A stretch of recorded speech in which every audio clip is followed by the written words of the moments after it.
Om Swastiastu, warganet yang beriman dimanapun berada. Kali ini saya akan membacakan kembali tentang babat dalam, yaitu masih tentang intervensi Belanda di Bali.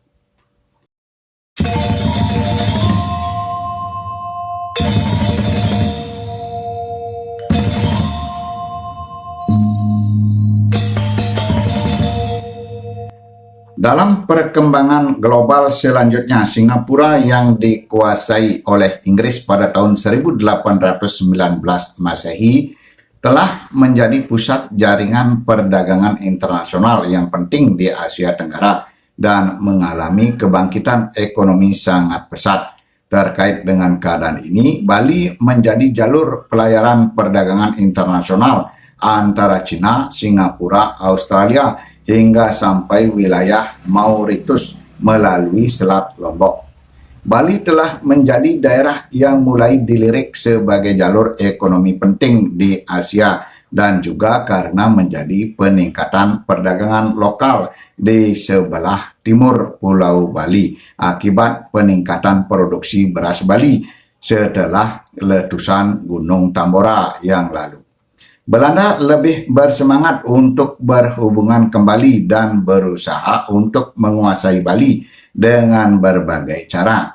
Kegagalan misi Van den Broek untuk mengikat para raja Bali di masa lalu tidak mematahkan keinginan politik Belanda untuk menancapkan pengaruhnya di Bali dengan membuat perjanjian dengan tujuan utama agar Bali tidak berhubungan dengan bangsa asing lainnya, terutama dengan Inggris, yang menjadi lawan utama Belanda di Nusantara. Di samping itu, Belanda berkeinginan agar bisa merekrut lebih banyak rakyat Bali untuk dikirim ke Jawa sebagai pasukan Belanda, di samping keinginan penting lain, yaitu menghapus hukum adat tawan karang dan memonopoli perdagangan candu di Bali. Hukum adat tawan karang adalah hukum adat kerajaan di Bali yang membebaskan rakyat Bali di pesisir untuk mengambil isi perahu atau kapal yang terdampar di pantai di seluruh Bali. Semua isi perahu menjadi hak rakyat dan kerajaan di Bali.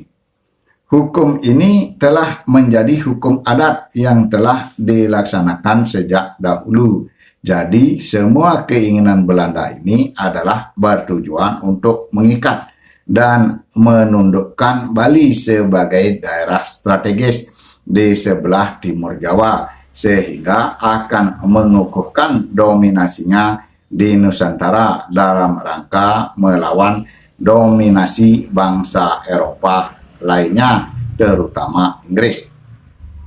Untuk mewujudkan keinginan tersebut, pada tahun 1820 Masehi hingga tahun 1827 Masehi, Belanda mulai mengirim agen rahasia untuk menyelidiki keadaan dan situasi komunikasi kerajaan di Bali dengan bangsa asing. Mulai tahun 1836 Masehi, Belanda melaksanakan politik intervensi kepada kerajaan di Bali dan Lombok karena mendapat informasi bahwa Inggris telah mencoba menguasai perdagangan beras di daerah ini. Pada masa ini, kerajaan di Bali dan Lombok masih bebas dan belum mengadakan ikatan politik dengan bangsa asing manapun. Walaupun di Kepulauan Nusantara telah ada perjanjian pembagian wilayah antara Belanda dengan Inggris. Belanda dan Inggris berlomba dengan segala cara mengadu kekuatan agar bisa mengikat kerajaan di Bali. Pemerintah Belanda mengambil inisiatif untuk mulai mencengkramkan kekuatannya di Bali dengan mendukung perusahaan perdagangan Belanda, Netherlands, Handel, Montserrat, Peach untuk menguasai ekspor dari daerah Bali. Untuk maksud ini, pada tahun 1836 Masehi, Grand Prix Molière menghadap Raja Klungkung memohon untuk mendirikan kantor dagang di Kuta dan di Kusambe. Ide Dewa Agung Putra kedua menerima baik keinginan Molière untuk membuka kantor dagang di Kusambe. Molière menghadiahkan seekor kuda hitam dan berjanji datang kembali untuk menghadiahkan seekor badak yang akan dipergunakan pada upacara Maligya yang akan dilaksanakan oleh Kerajaan Klungkung.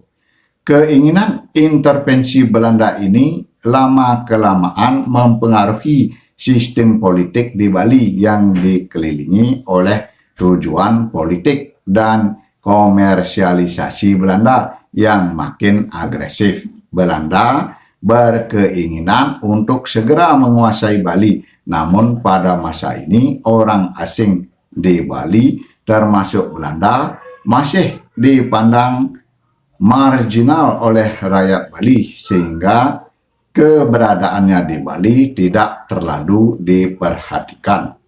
Pada tahun 1839 Masehi kembali pemerintah Belanda menunjuk Huskus Kopernan sebagai duta untuk membuat perjanjian dengan para raja di Bali. Namun pada kunjungan pertama ini dia tidak berhasil mengadakan hubungan dengan raja di Bali karena Ide Dewa Agung Putra kedua Raja Klungkung tidak mau bertemu dengan Belanda. Raja di Bali lainnya juga tidak mau bertemu dengan Belanda karena menghormati sikap Raja Klungkung. Kegagalan dan keputusasaan Belanda pada kunjungan pertama oleh Huskus Kopinan ini tidak menyurutkan keinginan Belanda untuk berhubungan kembali dengan kerajaan di Bali. Pada saat itu, di Kerajaan Klungkung akan melaksanakan upacara Maligya yang memerlukan sarana hewan untuk kelengkapan upacara. Belanda memberikan seekor badak hidup sebagai cara untuk pendekatan dengan Kerajaan Klungkung. Namun kemudian Ide Dewa Agung Putra kedua menulis surat kepada Gubernur Jenderal Belanda di Batavia bahwa beliau tidak memerlukan perjanjian dengan Belanda. Pada tahun 1841 Masehi, tanpa putus asa, Belanda kembali mulai aktif mengadakan pendekatan kepada para raja di Bali dengan mengirim kembali komisaris pemerintah Huskus Kopinan untuk kedua kalinya. Belanda pun berhasil mengadakan perjanjian dengan penguasa Kesiman dan Pemecutan di Kerajaan Badung pada tanggal 26 Juli 1841. Kemudian menyusul dengan Raja Karangasem tanggal 11 November 1841 dan Raja Buleleng pada tanggal 26 November 1841. Akhirnya Belanda yang diwakili Hendrik Jacob Huskus Kopinan bisa juga mengadakan perjanjian dengan Kerajaan Klungkung pada tanggal 6 Desember 1841. Belanda mengakui Ide Dewa Agung Putra kedua Raja Klungkung sebagai Sesuhunan Bali dan Lombok dan mengajukan perjanjian yang isinya bahwa sebagai persahabatan dua kerajaan berarti saling memiliki. Kerajaan Klungkung adalah milik pemerintah Belanda, begitu juga sebaliknya, sehingga tidak akan menyerahkan kerajaan kepada bangsa lain selain kepada kerajaan Belanda.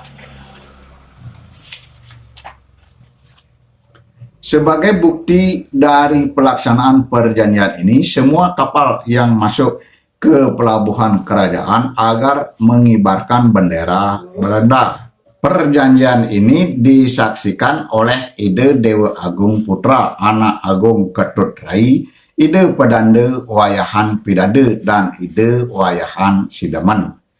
Kerajaan lain di Bali, Badung, Karangasem, dan Buleleng juga menandatangani perjanjian seperti ini. Para raja di Bali mau menandatangani perjanjian ini karena ada janji Belanda akan memberikan bantuan kepada kerajaan Klungkung dan Buleleng saat perang melawan kerajaan Mataram, Lombok di masa mendatang. Perjanjian ini merupakan akal-akalan Belanda untuk mengikat kerajaan di Bali agar tidak mengadakan hubungan dengan bangsa asing lainnya. Pada tanggal 8 Mei 1843, Belanda kembali memaksakan keinginannya untuk mengadakan perjanjian dengan kerajaan Buleleng yang menegaskan perjanjian terdahulu dan menambahkan dengan penghapusan aturan adat Tawan Karang. Aturan adat ini ditakuti oleh Belanda sehingga Belanda berusaha untuk menghapuskan aturan adat yang telah turun-temurun dilaksanakan di Bali. Namun dalam kenyataannya, walaupun telah dibuat perjanjian penghapusan aturan adat Tawan Karang dengan Belanda, rakyat Bali di pesisir sesuai dengan tradisi masih tetap melaksanakan perampasan isi kapal yang kandas di pantai karena tidak mengerti akan adanya perjanjian tersebut. Demikian juga kerajaan Klungkung kembali melakukan penandatanganan perjanjian dengan Belanda pada tanggal 24 Mei 1843 yang menegaskan kembali bahwa kerajaan Klungkung di bawah kedaulatan Belanda dengan mengirim utusan kerajaan setiap tahun ke Batavia dan menghapuskan hukum adat Tawan Karang guna kelancaran pelayaran dan perniagaan Belanda. Keadaan ini telah lebih menguatkan keinginan Belanda untuk menguasai semua kerajaan di Bali secara politik di atas kertas perjanjian. Warganet yang budiman, begitu dulu saya akan lanjutkan kembali masih intervensi Belanda di Bali.